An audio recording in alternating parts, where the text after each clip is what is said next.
یا معاذ اللہ وہ انسانی بادشاہوں کی سی کمزوریاں رکھتا ہے جن کی بنا پر وزیروں، درباریوں، منہ چڑھے مصاحبوں اور چہیتے شہزادوں اور شہزادیوں کا ایک لشکر اسے گھیرے ہوئے ہے، اور خدائی کے بہت سے اختیارات ان کے درمیان بٹ کر رہ گئے ہیں۔ اللہ تعالیٰ کے متعلق یہ جاہلانہ تصورات اگر ذہنوں میں موجود نہ ہوتے تو سرے سے شرک کا خیال پیدا ہی نہیں ہو سکتا تھا۔ اسی لیے قرآن مجید میں جگہ جگہ یہ بات فرمائی گئی ہے کہ اللہ تعالیٰ ان تمام عیوب اور نقائص اور کمزوریوں سے پاک و منزہ ہے جو مشرکین اس کی طرف منسوب کرتے ہیں۔ خلق الازواج کلھا، جس نے جملہ ازواج کے جوڑے بنائے۔ یہ توحید کے حق میں ایک اور مضبوط دلیل ہے۔ بتایا جا رہا ہے کہ شب و روز جن اشیاء کا تم مشاہدہ کرتے ہو مگر غور و فکر نہیں کرتے، انہی کے اندر حقیقت کا سراغ دینے والی نشانیاں موجود ہیں۔ عورت اور مرد کا جوڑ تو خود انسان کا اپنا سبب پیدائش ہے۔ حیوانات کی نسلیں بھی نر و مادہ کے ازواج سے چل رہی ہیں۔ نباتات میں بھی انسان جانتا ہے کہ تزویج کا اصول کام کر رہا ہے، حتیٰ کہ بے جان مادوں تک میں مختلف اشیاء جب ایک دوسرے سے جوڑ کھاتی ہیں تب کہیں ان سے طرح طرح کے مرکبات وجود میں آتے ہیں۔ خود مادے کی بنیادی ترکیب پازیٹیو اور نیگیٹو، مثبت اور منفی برقی توانائی کے سبب وجود میں آتی ہے۔ یہ تزویج جس کی بدولت یہ ساری کائنات وجود میں آئی ہے، حکمت کی ایسی باریکیاں رکھتی ہے کہ عقل رکھنے والا کوئی شخص نہ تو اس چیز کو ایک اتفاقی حادثہ کہہ سکتا ہے اور نہ یہ مان سکتا ہے کہ مختلف خداؤں نے ان بے شمار ازواج کو پیدا کر کے ان کے درمیان اس حکمت کے ساتھ جوڑ لگائے ہوں گے۔ ازواج کا ایک دوسرے کے لیے جوڑ ہونا اور ان کے ازواج سے نئی چیزوں کا پیدا ہونا وحدت خالق کی بہت بڑی دلیل ہے۔ رات اور دن کی آمد و رفت بھی اس کی خدائی اور وحدانیت کی دلیل ہے، لیکن انسان محض اس بنا پر کہ یہ معمولات دنیا ہیں اس پر غور نہیں کرتا۔ لیکن اگر وہ اس بات پر غور کرے کہ دن کے جانے اور رات کے آنے میں کیا حکمت کار فرما ہیں تو اسے محسوس ہوگا کہ یہ رب کریم کی یکتائی کی دلیل ہے۔ دن کبھی جا نہیں سکتا اور رات کبھی آ نہیں سکتی جب تک زمین کے سامنے سے سورج نہ ہٹے۔ دن کے ہٹنے اور رات کے آنے میں جو انتہائی باقاعدگی پائی جاتی ہے وہ اس کے بغیر ممکن نہ تھی کہ سورج اور زمین کو ایک اٹل ضابطے نے جکڑ رکھا ہے۔ پھر اس رات اور دن کی آمد و رفت کا جو گہرا تعلق زمین کی مخلوقات کے ساتھ پایا جاتا ہے وہ اس بات کی دلیل ہے کہ کسی نے یہ نظام کمال درجے کی دانائی کے ساتھ بالارادہ قائم کیا ہے۔ زمین پر انسان، حیوان اور نباتات کا وجود، بلکہ پانی، ہوا اور مختلف معدنیات کا وجود بھی دراصل اس بات کا نتیجہ ہے کہ زمین کو سورج سے ایک خاص فاصلے پر رکھا گیا ہے، اور پھر یہ انتظام کیا گیا ہے کہ زمین کے مختلف حصے تسلسل کے ساتھ مقررہ وقفوں کے بعد سورج کے سامنے آتے اور اس کے سامنے سے ہٹتے رہتے ہیں۔ اگر زمین کا فاصلہ سورج سے بہت کم یا بہت زیادہ ہوتا، یا اس کے ایک حصے پر ہمیشہ رات رہتی اور دوسرے حصے پر ہمیشہ دن رہتا، یا شب و روز کا الٹ پھیر بہت تیز یا بہت سست ہوتا، یہ بے قاعدگی کے ساتھ اچانک کبھی دن نکل آتا یا بے قاعدگی کے ساتھ اچانک کبھی دن نکل آتا اور کبھی رات چھا جاتی، تو ان تمام صورتوں میں اس کرے پر کوئی زندگی ممکن نہ ہوتی، بلکہ غیر زندہ مادوں کی شکل بھی موجودہ شکل سے مختلف ہوتی۔ دل کی آنکھیں بند نہ ہوں تو آدمی اس نظام کے اندر ایک ایسے خدا کی کار فرمائی صاف دیکھ سکتا ہے جس نے اس زمین پر اس خاص قسم کی مخلوقات کو وجود میں لانے کا ارادہ کیا، اور ٹھیک ٹھیک ان مخلوقات کی ضروریات کے مطابق زمین اور سورج کے درمیان نسبتیں قائم کیں۔ اور پھر ارشاد قدرت یہ ہو رہا ہے کہ ان کے لیے ایک اور نشانی رات ہے۔ ہم اس کے اوپر سے دن ہٹا دیتے ہیں تو ان پر اندھیرا چھا جاتا ہے اور سورج وہ اپنے ٹھکانے کی طرف چلا جا رہا ہے۔ ये ज़बरदस्त अलीम हस्ती का बांधा हुआ हिसाब है, और चाँद इसके लिए हमने मंजिलें मुकर्रर कर दी हैं, यहाँ तक कि इनसे गुज़रता हुआ वो फिर खजूर की सूखी शाख की मानिंद रह जाता है। न सूरज के बस में ये है कि वो चाँद को जा पकड़े, और न रात दिन पर सबकत ले जा सकती है। सब एक एक फलक में तैर रहे हैं। आयत नंबर 37 से आयत नंबर 40 तक का तर्जुमा। खुदा का वजूद और उसकी तौहीद अगर किसी शख्स के नज़दीक बईद अज़ अक़्ल है तो वो ख़ुद सोच कर बताए कि इस कारीगरी को बहुत से खुदाओं की तरफ मंसूब करना, या ये समझना कि किसी अंधे बहरे कानून फ़ितरत के तहत ये सब कुछ खुद ब खुद हो गया, किस कदर अक़्ल से बईद है। इस कायनात में नज़्म, हिकमत और मकसदियत का पाया जाना खुदा की तौहीद और उसके वजूद का सबूत है। इमाम मोहम्मद बाक़र अलैहिस्सलाम ने फरमाया कि अल्लाह ताला ने सूरज को पहले पैदा किया और चाँद को बाद में पैदा किया, नूर को पहले पैदा किया, तारीकी को बाद में पैदा किया।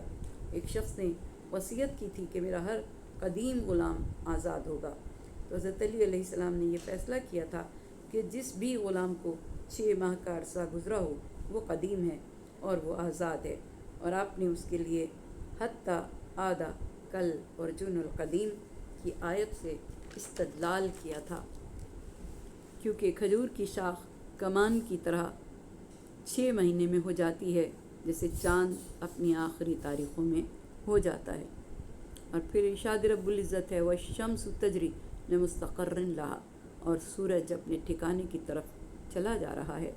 ठिकाने से मुराद वो जगह भी हो सकती है जहाँ जाकर सूरज को आखिरकार ठहर जाना है, और वो वक्त भी हो सकता है जब वो ठहर जाएगा।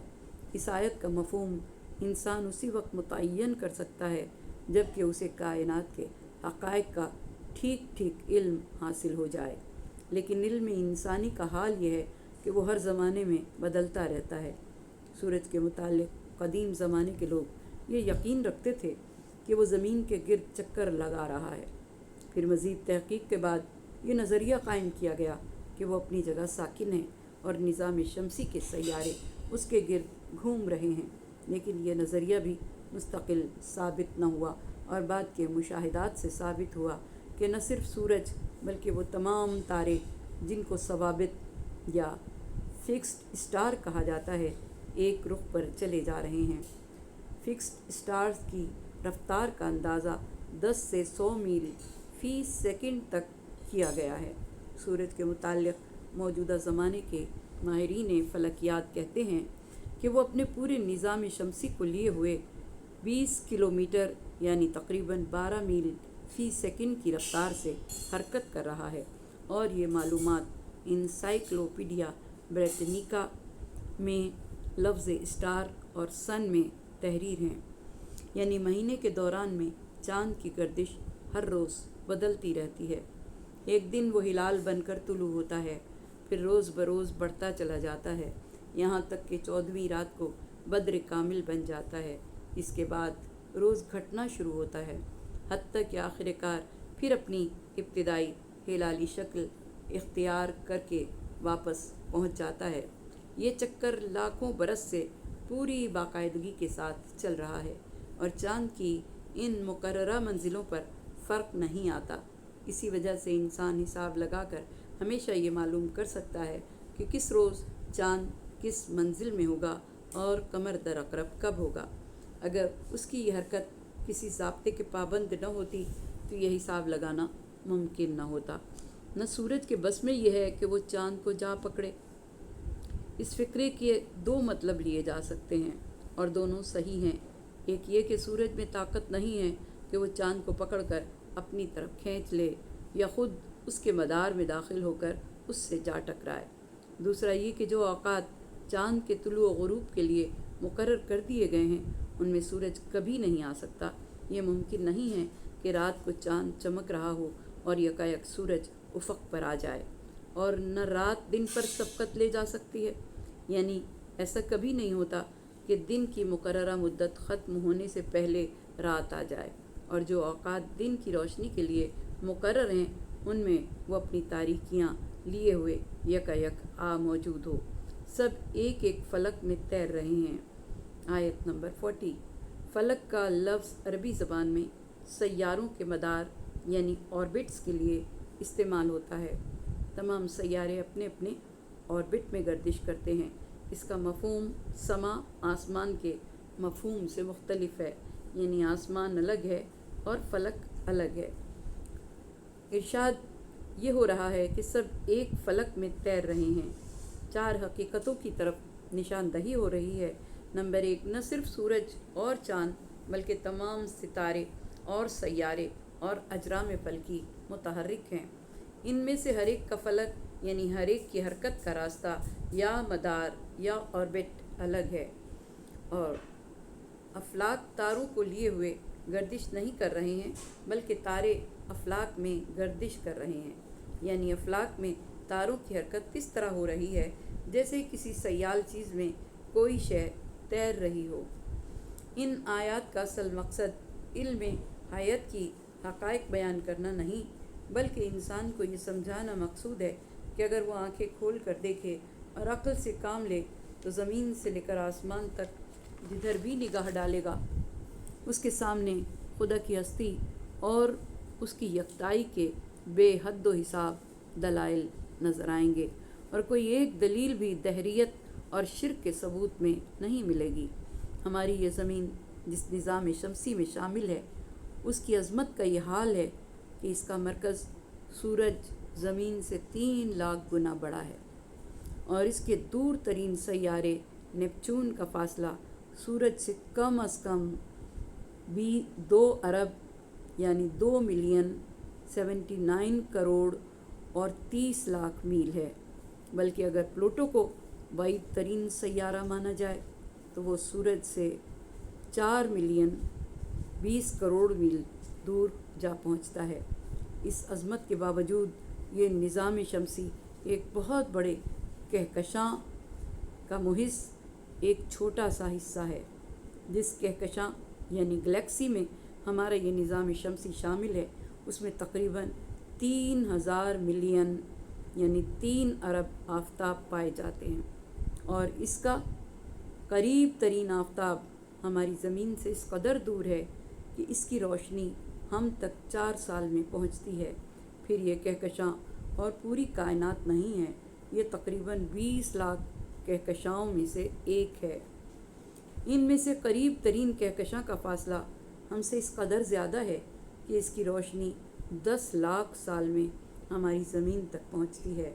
वो अजराम फल्की जो मौजूदा टेलीस्कोप या आलात से नज़र आते हैं और बहुत दूर हैं, उनकी रोशनी ज़मीन तक पहुंचने में 10 करोड़ साल भी लग जाते हैं।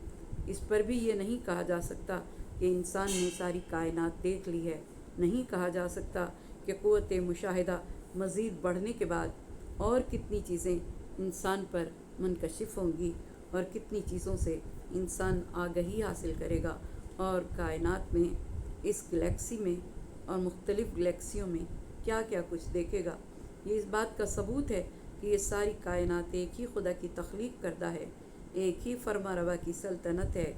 इस नज़्म कायनात के पीछे कोई नाज़िम, कोई साहिब हिकमत हकीम है, और वो खुदा है जिसने इस पूरी कायनात को अपनी मर्ज़ी के निज़ाम के तहत इस तरह से तैयार किया कि अक्लें दंग हैं और इंसान समझने से कासिर है। इनके लिए भी एक निशानी है कि हमने इनकी नस्ल को भरी हुई कश्ती में सवार कर दिया। भरी हुई कश्ती से हज़रत नूह अलैहिस्सलाम की कश्ती मुराद है। आयत नंबर 41 में परवरदिगार दो आलम ने उस कश्ती का ज़िक्र किया, और नस्ल इंसानी को इस पर सवार कर देने का मतलब यह है कि उस कश्ती में बज़ाहिर तो हज़रत नूह अलैहिस्सलाम के चंद साथी ही बैठे हुए थे, मगर दर हकीकत क़यामत तक पैदा होने वाले तमाम इंसान इस पर सवार थे, क्योंकि तूफ़ान नूह में उनके सिवा पूरी औलाद आदम गर्क हो गई थी। बाद की नस्ल इंसानी सिर्फ़ उन्हीं कश्ती वालों से चली जो उस वक्त कश्ती में सवार थे, और फिर इरशाद कुदरत है, फिर उनके लिए वैसी ही कश्तियाँ और पैदा की गईं जिन पर ये सवार होते हैं।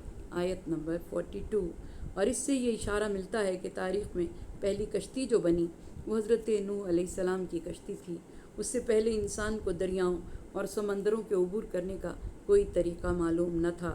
اس طریقے کی تعلیم سب سے پہلے اللہ تعالیٰ نے حضرت نوح کو دی، اور جب ان کی بنائی ہوئی کشتی پر سوار ہو کر اللہ کے کچھ بندے طوفان سے بچ نکلے تو آئندہ ان کی نسل نے بحری سفروں کے لیے کشتیاں بنانے کا سلسلہ شروع کر دیا، اور ایسی سواریوں کی طرف بھی قدرت نے اشارہ کیا جو ساز و سامان کی نقل و حمل کے لیے کام آتی ہیں، مثلاً گھوڑے، گدھے، اونٹ۔